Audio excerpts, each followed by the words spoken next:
Welcome to Anuvin Ulagam. என் பக்கத்தில் பார்த்தீங்களா எப்படி ஒரு வெள்ளை கார்பெட் விரிச்ச மாதிரி இருக்குன்னு. ஆமாங்க, இந்த வாரம் ஸ்னோ விழுந்துச்சு. ஸோ கொஞ்சம் ஸ்னோ கவரேஜ் பண்ணியிருக்கேன். அதோட இந்த சில் வெதரில் சில்லி சிக்கன் செஞ்சு சாப்பிட்டோம். ஸோ அந்த ரெசிபியும் இந்த வீடியோவில் ஆட் பண்ணியிருக்கேன். ஐ ஹோப் உங்களுக்கு இந்த வீடியோ பிடிக்கும்னு நினைக்கிறேன். வாங்க நம்ம வீடியோக்குள்ளே போகலாம். T20யோட first snow storm Saturday December 5th அப்படின்னு அனௌன்ஸ் பண்ணியிருந்தாங்க. ஸோ எல்லாருமே பிஸியாக ரெடி ஆகிட்டுருக்கோம். ஸ்னோ ஸ்டார்ம்னாலே இங்கே நம்ம ஸ்னோ ப்ளோவர் ரெடி பண்ணணும், காருக்கு ஃபியூவல் போட்டுறணும், சால்ட் சில பேர் யூஸ் பண்ணுவாங்க அவங்க ட்ரைவேக்கு, அது வாங்கி வச்சுக்குவாங்க.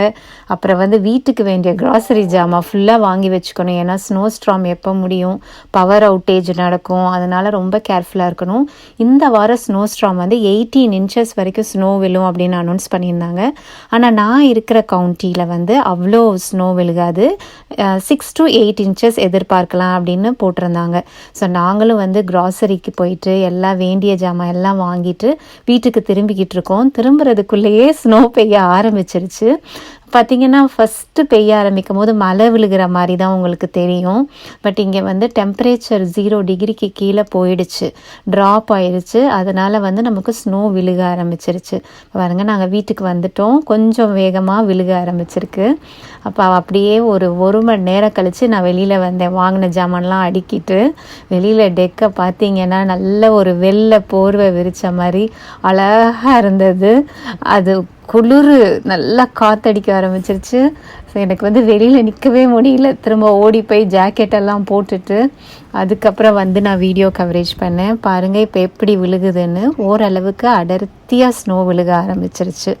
ஸோ எங்களோட மேசச்சூசட்ஸில் 7 கவுண்டி இருக்குது. ஸோ சில கவுண்டியில் ரொம்ப ஹெவி ஸ்னோ சொல்லியிருந்தாங்க, 11 inches 12 inches வரைக்கும் விழுகும் அப்படின்னு. ஸோ அப்படி விழுகும் போது நிறைய பவர் அவுட்டேஜும் நிறையா இருக்கும். ஸோ இங்கே பார்த்தீங்களா இந்த மரம் எவ்வளோ அழகாக இருக்குன்னு. நம்ம இந்த பெயிண்டிங்லாம் நீங்கள் பார்த்துருப்பீங்க, ஒரு ட்ரீ மேலே அப்படி ஸ்னோ வெள்ளையாக ஒரு கீத்து மாதிரி வரைஞ்சிருப்பாங்க. அதே தான் இந்த மாதிரி நம்ம லைவாக பார்க்கலாம். என்னோடய வீடியோ மூலம் என் வியூவர்ஸ் எல்லாத்துக்குமே ஃப்ரெஷ்ஷு ஸ்னோஃபாலை இப்போ காமிச்சிட்ருக்கேன். உங்களுக்கு நிச்சயமாக பிடிக்கும்னு நினைக்கிறேன். இவ்வளோ குளிர், இவ்வளோ அழகான ஸ்னோ விழுகும் போது வீட்டில் இருக்கிறவங்களுக்கு ஸ்நாக்ஸ் பண்ணாமல் இருந்தால் எப்படி, அதுவும் வீக்கெண்டில் வேறு ஸ்னோ ஸ்டார்மு. ஸோ அதனால் என்ன பண்ணலாம், பஜ்ஜி பண்ணலாமா, சிக்கன் பண்ணலாமா அப்படின்னு நான் யோசிச்சுட்டு இருக்கும் போது எங்கள் வீட்டில் எல்லாருக்கும் என்ன கேட்பாங்க, ஃபஸ்ட்டு நமக்கு சிக்கன் தான் கேட்பாங்க. ஸோ அப்போ தான் கடைக்கு வேறு போயிட்டு வந்திருந்தேன்னா, ஸோ எல்லாமே நமக்கு ரெடியாக அவைலபிளாக இருந்துச்சு.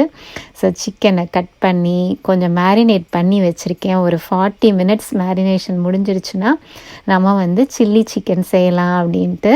ஸோ வாங்க நம்ம வீட்டுக்குள்ளே போயிட்டு குவிக்காக ஒரு சில்லி சிக்கன் செஞ்சுட்டு அப்புறம் நைட்டு எப்படி ஸ்னோஃபால் இருக்குதுன்னு பார்க்கலாம். சிக்கன் மேரினேஷன் ரெடியாக இருக்குது பாருங்கள். நான் என்னென்ன கலந்துருக்கேன் அப்படின்னா, 1 டீஸ்பூன் ரெட் சில்லி பவுடர், அப்புறம் மஞ்சத்தூள், உப்பு தேவையான அளவு, 1 முட்டை உடச்சி ஊற்றிட்டேன், அப்புறம் 1 டீஸ்பூன் கார்ன்ஃப்ளவர். அவ்வளோதான், எல்லாத்தையும் நல்லா பெசரி வச்சுட்டேன். சிக்கன் பீஸை கொஞ்சம் கொஞ்சமாக டீப் ஃப்ரை பண்ணணும். நீங்கள் ஷாலோ ஃப்ரையும் பண்ணலாம். நான் இப்போ ஸ்நாக் மாதிரி பண்ணுறதுனால சரி பொரிச்சு எடுத்துடலாம் அப்படின்னு சொல்லிட்டு எண்ணெயை ஓரளவுக்கு மீடியம் லோவில் தான் வச்சுருந்தேன். வச்சு பொறுமையாக நீங்கள் இதை வறுத்தெடுக்கணும். ஏன்னா அந்த சில்லி சிக்கன் ரொம்ப வறுத்துட்டிங்கன்னா ஹார்டாகிடும். ஸோ கேர்ஃபுல்லாக இருக்கணும். அந்த சலசலப்பு தன்மை கொஞ்சம் போன உடனே நம்ம எடுத்துடணும். இப்போ பாருங்கள், நான் எடுத்துட்டேன். இந்த பீஸை ஓப்பன் பண்ணுறேன். பாருங்கள் எப்படி சாஃப்டாக இருக்குன்னு. அந்த மாதிரி இருக்கணும். அப்படி இருந்தால் தான் உங்களுக்கு அந்த சில்லி சிக்கன் சாஸில் போட்டு சாப்பிடும்போது சூப்பர் டேஸ்ட்டாக இருக்கும். ஓரளவுக்கு நான் சாஃப்டாக பார்த்து எடுத்திருக்கேன். உள்ளே பாருங்கள், அந்த பீஸ் நல்லா வெந்திருக்கு.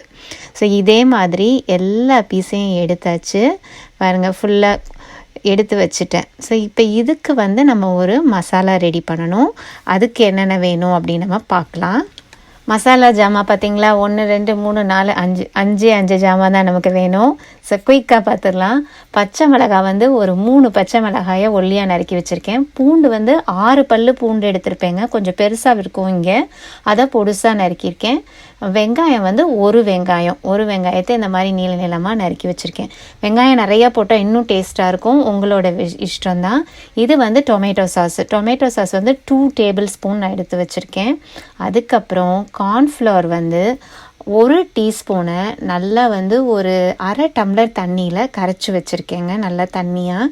இது வந்து அந்த கிளாஸி நேச்சர் ஷைனிங் கொடுக்கும். இப்போ அடுப்பில் வந்து 1 டேபிள் ஸ்பூன் ஆயில் ஊற்றி அது கொஞ்சம் காஞ்ச உடனே நம்ம ஃபஸ்ட்டு என்ன போடணும் அப்படின்னா பச்சை மிளகாயை போட்டுட்டு அது லேசாக பொரிஞ்ச உடனே அடுத்து வந்து பூண்டு போடணும். பூண்டையும் பச்சை மிளகாயையும் நல்லா வறுத்து தனியாக ஒரு பிளேட்டில் எடுத்து வச்சுக்கோங்க. ஏன்னா வந்து பூண்டு வந்து சீக்கிரமாக ப்ரௌன் ஆகிடும். அதனால் நான் என்ன பண்ணுவேன்னா அந்த பச்சை மிளகாயும் பூண்டையும் முதல்ல நல்லா வதக்கி எடுத்து வச்சுக்குவேன். நம்ம அதே பாத்திரத்தில் வெங்காயத்தை வதக்கிடலாம். ஸோ வெங்காயம் வந்து ஓரளவுக்கு லைட்டு ப்ரௌன் ஆகிற வரைக்கும் நீங்கள் வதக்கி கொடுங்க. வெங்காயம் ரொம்ப பிடிக்கும்னா நிச்சயமாக நிறையா ஆட் பண்ணிக்கோங்க, நல்லா தான் இருக்கும் டேஸ்ட்டு. என் பசங்க வெங்காயம் அவ்வளோ சாப்பிட மாட்டாங்க. அது கொஞ்சம் வதங்கினோடனே டொமேட்டோ சாஸ் ஊற்றிடுங்க. அந்த டொமேட்டோ சாஸ் கிண்ணத்தில் ஒரு அரை டம்ளர் தண்ணி ஊற்றி கரைச்சி அதையும் ஊற்றிட்டேன். ஸோ இந்த வெங்காயத்துக்கு ஃப்ளேவர் கொடுக்க கொஞ்சம் ரெட் சில்லி பவுடர் போட்டிருக்கேன். அப்புறம் நம்ம கார்ன்ஃப்ளவர் மிக்ஸ் பண்ணியிருந்தோம் இல்லையா, அதையும் ஊற்றி கொஞ்சம் கொதிக்க விட்டுட்டேன். அது கொஞ்சம் கொதிச்ச உடனே நம்மளோட வறுத்த சிக்கனை போட்டுட்டு நம்ம அந்த பூண்டு பச்சை மிளகாய் எடுத்து வச்சுருந்தோம் இல்லையா, அதையும் வந்து மேலே தூவி விட்டுருங்க. ஸோ இறக்க போகிறதுக்கு முன்னாடி கொஞ்சமாக உப்பு தேவையான அளவுக்கு நீங்கள் போட்டுட்டு நல்லா இதை வதக்கி விட்டு ஒரு 2 மினிட்ஸ் இருந்தால் போதும். நமக்கு வந்து நல்லா அழகாக அந்த சாஸ் எல்லாம் சிக்கனில் இறங்கிடும். எனக்கு வந்து கருவேப்பிலை ரொம்ப பிடிக்கும், அதனால போடுவேன். சில பேர் வந்து இந்த ஸ்ப்ரிங் ஆனியன்ஸ் இருக்கு இல்லையா, அது போடுவாங்க. நான் வந்து மோஸ்ட்லி கருவேப்பிலை தான் ப்ரிஃபர் பண்ணுவேன். அதை போட்டு நான் வந்து ஒரு 2 மினிட்ஸ் அப்படியே அந்த ஹீட்லேயே வச்சுருந்தேன். இது எல்லாமே வந்து லோ மீடியம் ஃப்ளேமில் தான் இருக்குது. என்னோடய ஸ்டவ்வில் 4 வச்சுருக்கேன். ஸோ அது வந்து ஒரு 2-3 மினிட்ஸ்லேயே உங்களுக்கு வந்து சூப்பராக சில்லி சிக்கன் ரெடி ஆயிடுச்சு. ஸோ மொத்தமாக இந்த ஸ்நாக்ஸ் செய்கிறதுக்கு எனக்கு 1/2 hour ஆச்சு. ஏன்னா அந்த கோழி பொரியிற நேரம் தான் டைம் எடுக்கும். இந்த மசாலாலாம் நம்ம டக்குன்னு பண்ணிடலாம். இந்த சிக்கன் ரெசிபி நிச்சயமாக ட்ரை பண்ணுங்கள். இந்த மாதிரி மழை விழுகிற அன்னைக்கெலாம் சாப்பிட்றதுக்கு சூப்பராக இருக்கும். நான் பண்ணி ஒரு 10 நிமிஷத்தில் இந்த பிளேட் வந்து காலியாகிடுச்சு. ஸோ சில்லி சிக்கன் சாப்பிட்டுட்டு அதுக்கப்புறம் நம்ம நைட்டு போய் ஸ்னோஃபால் எப்படி இருக்குது அப்படின்னு திரும்ப பார்க்க போனேன். வெளியில் போகவே முடியல, அதனால் மாடியிலேருந்து பெட்ரூம்லேருந்து தான் நான் உங்களுக்கு வந்து ஸ்னோஃபால் எடுத்திருக்கேன். பாருங்கள் எப்படி விழுக ஆரம்பிச்சிருச்சுன்னு. டெக்கில் ஓரளவுக்கு ஸ்னோ நிறையவே இருந்தது, அதனால் நான் வெளியில் போகலை. நைட்டில் பாருங்கள் உங்களுக்கு அந்த ஸ்னோ ஃபால் உங்களுக்கு தெரியும். எந்த ஒரு ஸ்னோ ஃப்ளேக்கும் ஒரே சைஸில் இருக்காது பார்த்தீங்களா, ஒன்று ஒவ்வொரு சைஸில் இருக்கும். அதுதான் இயற்கையோட இது.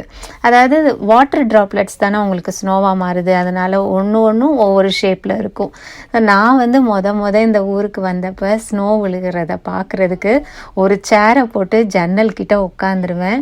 அப்படியே உங்களுக்கு அந்த கண்ணுக்குள்ளே விழுகிற மாதிரியே இருக்கும். ரொம்ப நல்லா இருக்கும்.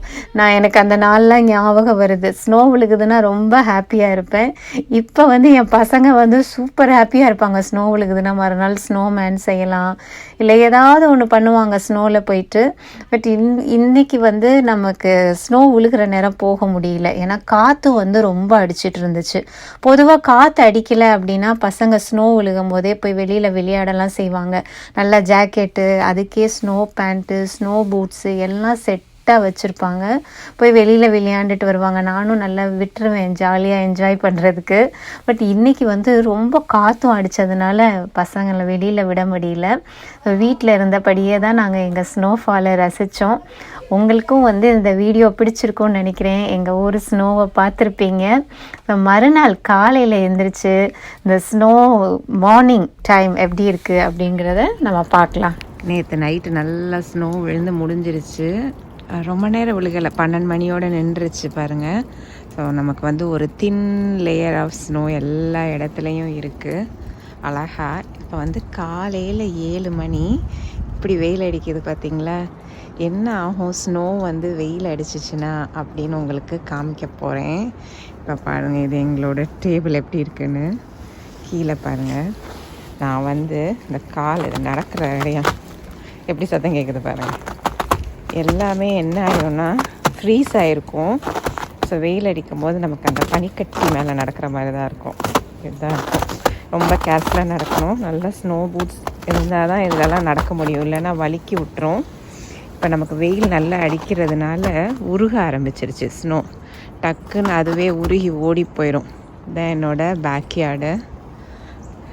அழகாக இருக்குல்ல, காலையில் வெயிலில் எப்படி இருக்குது பாருங்கள். இந்த சைடெலாம் எப்பயுமே எனக்கு இந்த செடிகள்லாம் எப்பயும் பச்சையாக இருக்கும். நான் சொன்னேன்ல, எங்கள் வீட்டில் வந்து சில செடிகள் வந்து எப்பயுமே பச்சையாக இருக்கும். நமக்கு இலையுதிர் காலம் வந்தால் கூட அந்த இலையெல்லாம் விழுகாது. ஆனால் எங்கள் மரமெல்லாம் சுத்தமாக காலி ஆகிடும். இங்கே பாருங்க, ஒரு இலை இருக்காது, எல்லாமே கீழே விழுந்து போயிடும். எங்கள் வீடை சுற்றி இருக்கிற மரங்கள். இங்கே பாருங்கள், மேலேருந்து ரூஃப்லேருந்து எப்படி தண்ணி சொட்டிக்கிட்டு இருக்குன்னு தெரியுதா? நமக்கு வந்து ரூஃபில் இருக்கிற ஸ்னோலாம் அதுவாக வடிஞ்சு விழுந்துடும். நம்ம இந்த இடத்துலலாம் வச்சுருந்தோம் இல்லையா, நான் உங்களுக்கு காமிச்சிருப்பேன். அந்த வழியாக அப்படியே தண்ணி அழகாக சொட்டி நமக்கு க்ளீன் ஆகிடும். ரூஃபு க்ளீன் பண்ணணும்னு தேவை கிடையாது மோஸ்ட்லி. நேற்று ஒரு 5 to 6 hours ஸ்னோ பெஞ்சிருக்கோங்க. அதோட எஃபெக்ட் தான் அது. சேரெல்லாம் பாருங்கள், கோணல் மாணலாக இருக்குது. இது எல்லா ஸ்னோவும் வடிஞ்ச உடனே தான் க்ளீன் பண்ணணும். ஓகே, வீடியோ ஃபுல்லாக பார்த்துருப்பீங்கன்னு நினைக்கிறேன். உங்களுக்கு பிடிச்சிருக்கும். ஸ்னோஃபால் எவ்வளோ அழகாக இருந்தது. சில்லி சிக்கனுமே சூப்பர் டேஸ்ட்டாக வந்துச்சு. நீங்கள் அந்த ரெசிபி ட்ரை பண்ணிவிட்டு உங்கள் கமெண்ட்ஸ் எனக்கு ஆட் பண்ணுங்கள். உங்களை இன்னொரு இன்ட்ரெஸ்டிங் வீடியோவில் மீட் பண்ணுறேன். Until then, stay happy, enjoy your life, bye.